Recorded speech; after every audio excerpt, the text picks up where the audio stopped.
Hello students, इस video में हम मोमेंट्स बुक के लेसन 4, 5 और 6 उनको रिवाइज करेंगे।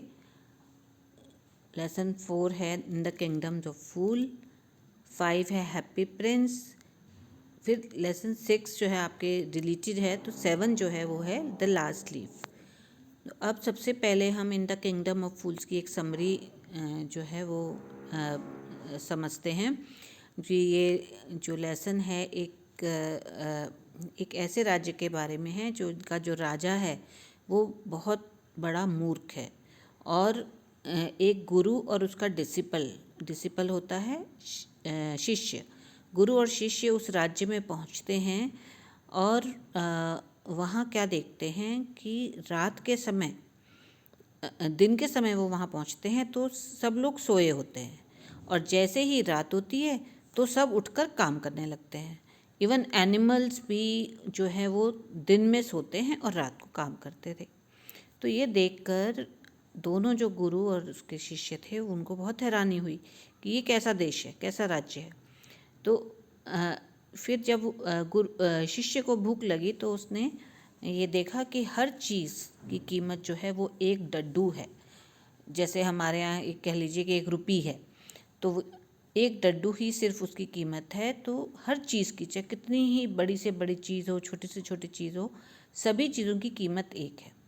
तो डिसिपल को बड़ा मज़ा आया, उसको खाने पीने का बहुत शौक़ था। उसने कहा कि यहाँ तो बहुत सस्ता खाना है, तो मैं तो यहीं रहूँगा। लेकिन गुरु ने कहा नहीं, मैं तो नहीं रहूँगा यहाँ पर, क्योंकि मूर्खों के देश में रहने में हमेशा डर ही रहता है। तो शिष्य ने उसकी बात नहीं मानी और गुरु जो है वो वहाँ से चला गया।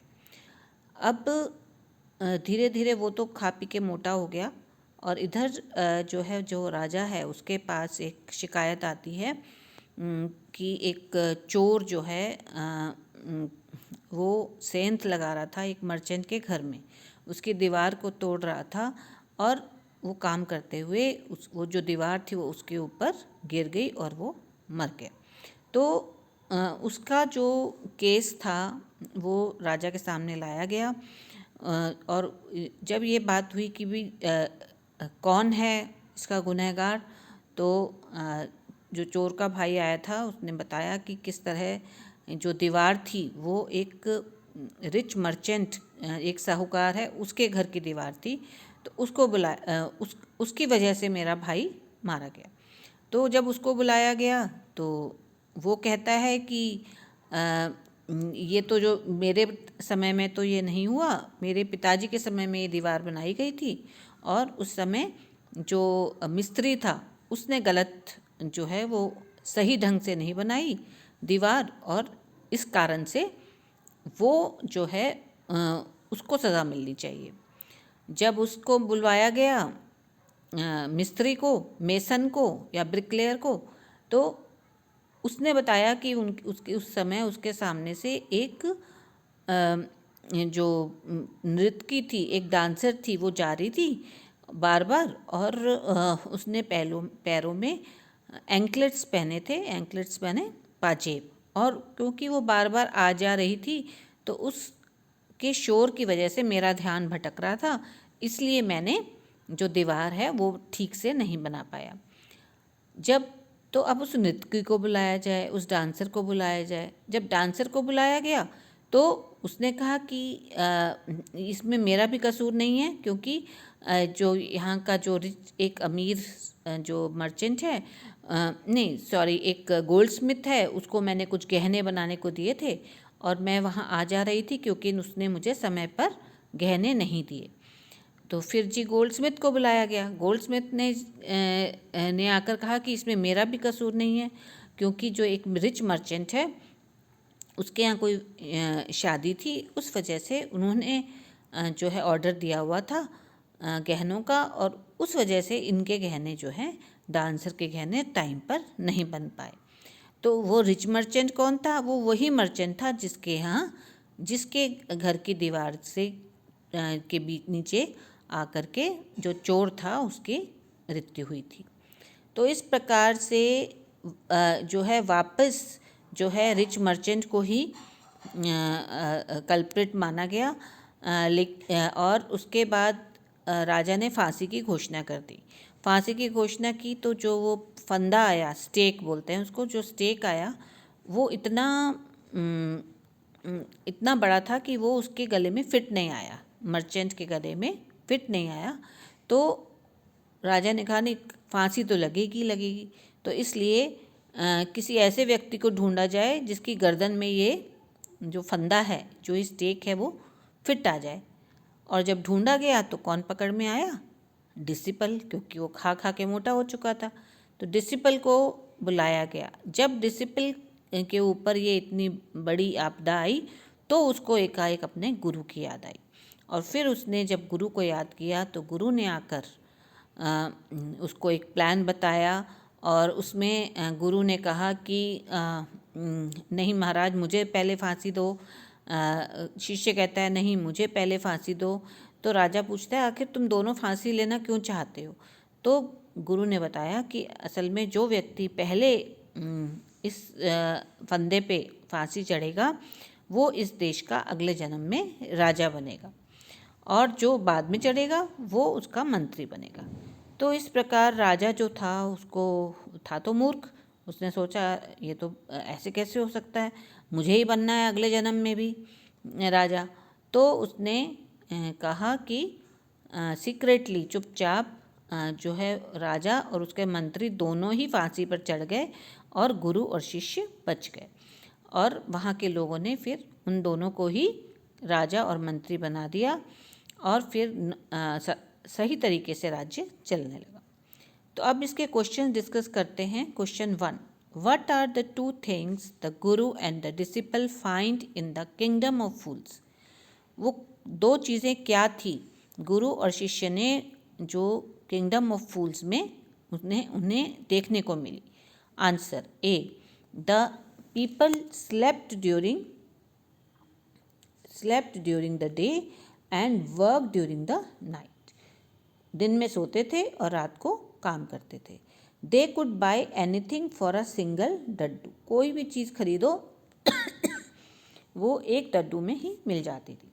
Question 2, name the people who were tried in the court. उन लोगों के नाम बताओ जिसको कोर्ट में ट्राई मतलब उनको बुलाया गया।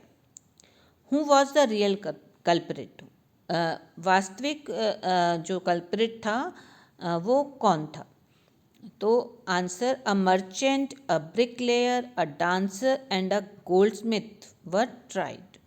The rich merchant was the real culprit.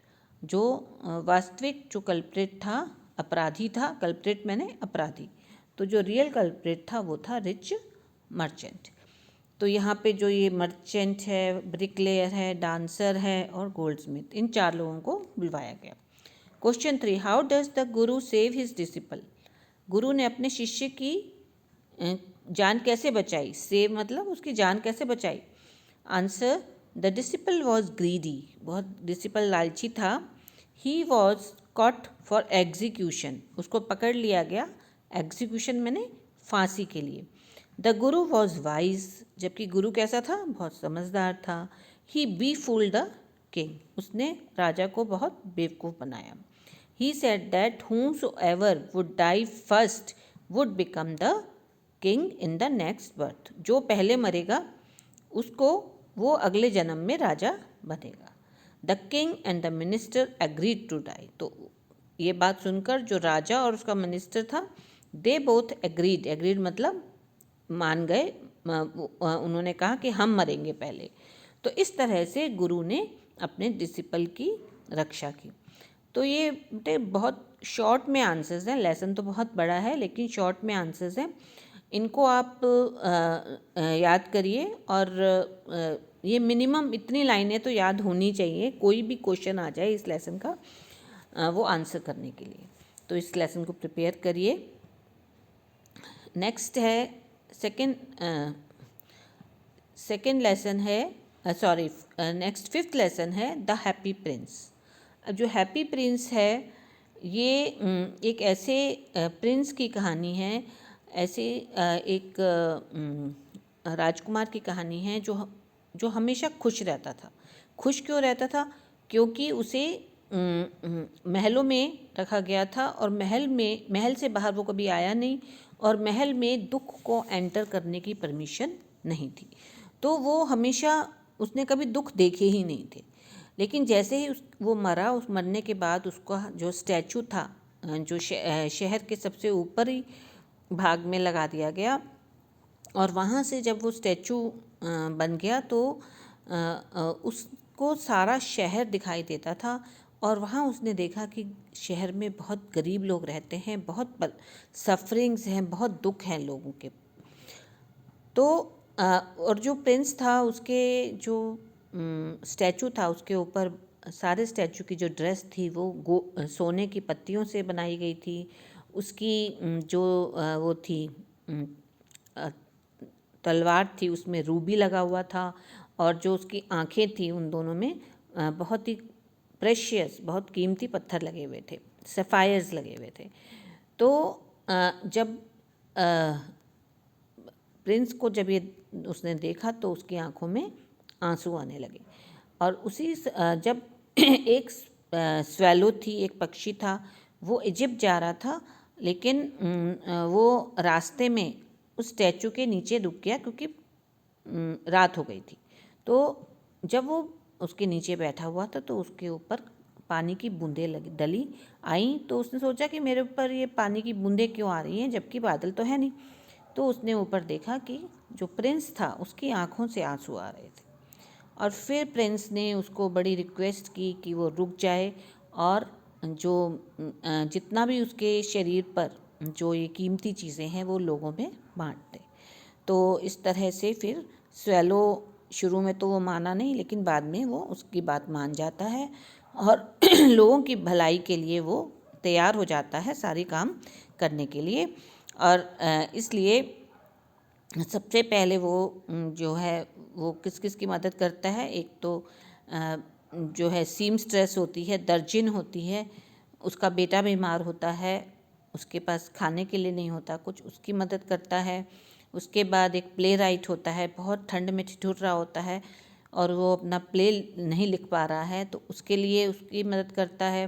फिर एक लड़की है जो मैच बॉक्सेस बेच रही है और उसके सारे मैच बॉक्स जो हैं वो गटर में गिर जाती हैं तो उसकी मदद करता है। और लास्ट में जो बहुत सारे गरीब बच्चे जो थे वो पुल के नीचे बैठे हुए थे और सर्दी के मारे ठिठुर रहे थे तो सब लोगों में वो अपने जो सोने के पत्ते हैं वो बंटवा देता है। तो उसको बहुत खुशी होती है, स्वेलो को भी बहुत खुशी होती है सबके लिए हेल्प करने में। लेकिन बहुत देर हो चुकी होती है, ठंड के कारण स्वेलो वहीं मर जाता है और वहीं गिर जाता है। और जो अगले दिन जब वहाँ के जो मंत्री वगैरह वहाँ से जा रहे होते हैं वो देखते हैं कि स्टैचू तो बहुत ही गंदा हो गया।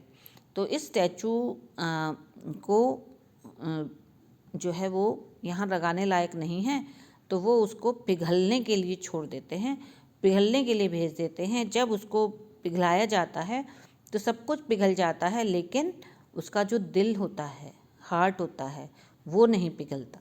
तो उस जो लेड का बना होता है वो हार्ट, उस हार्ट को वो कचरे पर फेंक देते हैं और वहीं पर स्वेलो की बॉडी भी वहीं फेंकते हैं। तो अब ये सब जो है वो ऊपर पैराडाइस में, स्वर्ग में सब देख रहे होते हैं। तो स्वर्ग से वो अपने जो स्वर्ग के राजा हैं वो वहाँ से एंजल्स भेजते हैं नीचे कि जाओ 2 कीमती चीज़ें लेके आओ। तो जो एंजल हैं वो लेके जाती हैं, एक तो वो लेड का हार्ट और दूसरा डेड स्वेलो। तो इस तरह से जो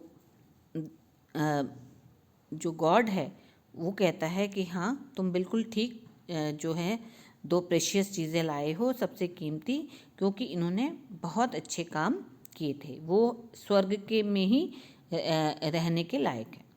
तो इस तरह ये जो स्टोरी है इसमें अब आप इसके क्वेश्चंस देखिए। Question 1, why the prince was called the happy prince. Prince को हैप्पी प्रिंस क्यों कहा जाता था?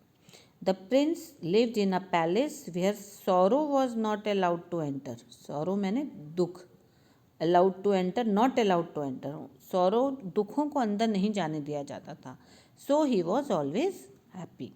Question 2, why the statue of the prince was crying. Prince का स्टैचू क्यों रो रहा था?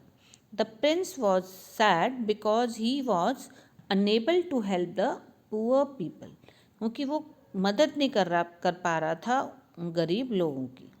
How did the swallow help the Prince?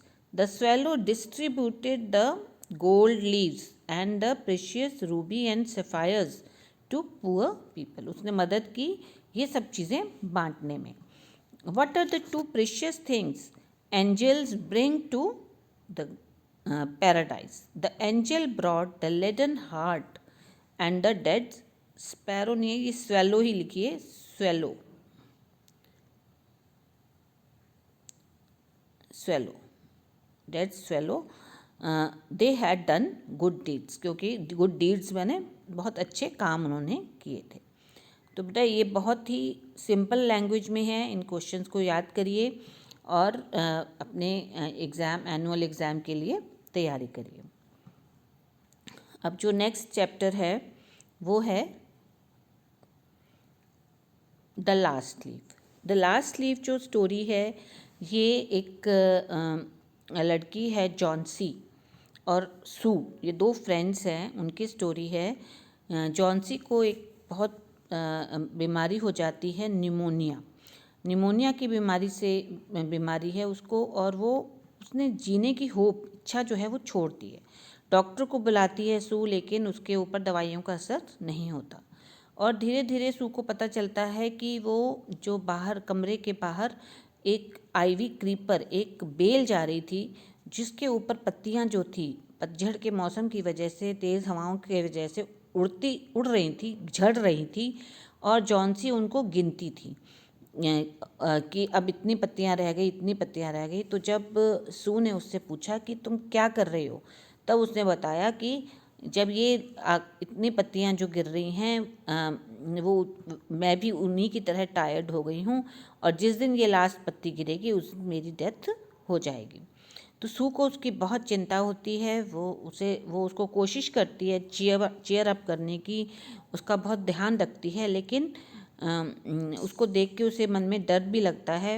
जब वो नीचे वो कहती है मुझे, वो भी एक पेंटर है, सू भी एक पेंटर है, तो वो वो कहती है कि नीचे जो बर्मन रहते हैं, मुझे उनकी पेंटिंग करनी है, क्योंकि पेंटिंग को बेचकर ही फिर वो पैसे लाएगी घर चलाने के लिए। तो वो नीचे जाती है। जो बर्मन जो होता है वो एक ओल्ड पेंटर होता है, वो उसकी पेंटिंग बनाती है। तो बर्मन को जब ये बात पता चलती है तो वो वापस उसे देखकर चले जाते हैं, और रात में वो इतनी तूफान आता है, बहुत तेज़ ठंड होती है, और वो सीढ़ी और लालटेन लेकर चढ़ जाते हैं, आइवी क्रीपर तक जाते हैं, और जो एक पत्ती जो है, जो आखिरी पत्ती वहाँ पे लटकी होती है, वो भी गिर रही होती है।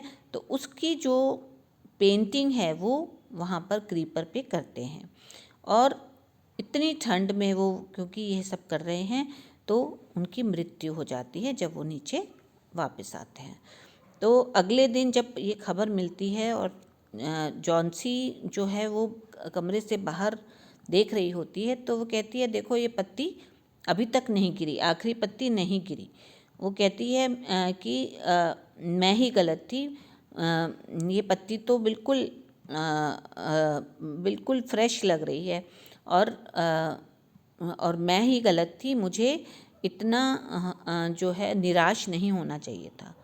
तब सू को जब पता चलता है बर्मन के बारे में, तो उसे समझ में आता है कि बर्मन ने अपना सेक्रीफाइस दिया, बलिदान दिया जॉन्सी को बचाने के लिए। तो और वो कहती है कि इट वाज बर्मन्स मास्टरपीस, जो लास्ट लीफ जो बर्मन ने ड्रॉ की, इट वाज हिज मास्टरपीस, क्योंकि वो हमेशा से चाहते थे कि वो इनकी कोई भी पेंटर की सबसे सर्वश्रेष्ठ कृति जो है वो हर पेंटर चाहता है बनाना। तो यहाँ पर उसके ये सेक्रीफाइस की स्टोरी है, और जो टीनेज बच्चों में जो एक तरह का बहुत से लिमिटेशंस, वो बहुत जल्दी घबरा जाते हैं चीज़ों से, उनके एक्सपीरियंसेस कम होते हैं और उनके मन में, क्योंकि उनके अंदर इतने चेंजेस हो रहे होते हैं फिज़िकल मेंटल चेंजेस, कि वो जो प्रॉब्लम्स हैं उनको बर्दाश्त नहीं कर पाते हैं। तो ये जो स्टोरी है ये ऐसी ही लड़की की स्टोरी है। इसके अब आप बेटा क्वेश्चन देखिए। What was question 1, what was Johnsy's illness, why medicines were not working on Johnsy, Johnsy की बीमारी क्या थी, जॉन्सीज इलनेस बने बीमारी, और मेडिसिन्स काम क्यों नहीं कर रही थी। Answer, Johnsy suffered from pneumonia, Johnsy को निमोनिया नाम की बीमारी थी। सफ़र मतलब वो ग्रसित थी उससे। शी हैड लॉस्ट मतलब खो दी थी क्या, होप टू लिव, आशा खो दी थी जीने की। She thought that she would die with the fall of the last leaf on the creeper, fall of the last leaf, कि जब आखिरी पत्ती गिरेगी क्रीपर पर तो वो मर जाएगी। तो write a character sketch of Berman, Berman का करेक्टर स्केच बताइए, मतलब उनका चरित्र वर्णन करो। Berman was an old artist, वो कौन थे, एक ओल्ड आर्टिस्ट थे। He painted the last leaf on the creeper, it was a stormy night, उन्होंने आखिरी पत्ती को पेंट किया, ये एक बहुत ही तूफ़ानी रात थी। He died due to cold, और वो ठंड की वजह से वो मर गए। ही सेव जॉन्सी, लेकिन उन्होंने जॉन्सी को बचाया। Question 3, what is the role of Sue in saving her friend's life, Sue का क्या रोल है अपनी फ्रेंड की जान बचाने में। तो सू जो थी, Sue help Johnsy to be cheerful, उसने उसकी बहुत मदद करी कि वो खुश रहे, उसको खुश रखने की बहुत कोशिश करती रही। शी केयर्ड फॉर हर, वो उसकी बहुत चिंता करती थी। शी कॉल्ड अ डॉक्टर, उसने डॉक्टर को भी बुलाया। She made soup for her, उसके खाने पीने का ध्यान रखा, और उसने बर्मन को भी उसकी इलनेस के बारे में बताया। She told Behrman about her illness. तो बेटा आप लोग सब इसके जो हैं वो क्वेश्चंस जो है वो याद करिए और एग्ज़ाम की तैयारी करिए। बहुत ही सिंपल लैंग्वेज में सारे क्वेश्चंस हैं, इनको कम मिनिमम ये वाले सेंटेंसेस इतने तो आप याद कर लीजिए। ओके बेटा, थैंक यू।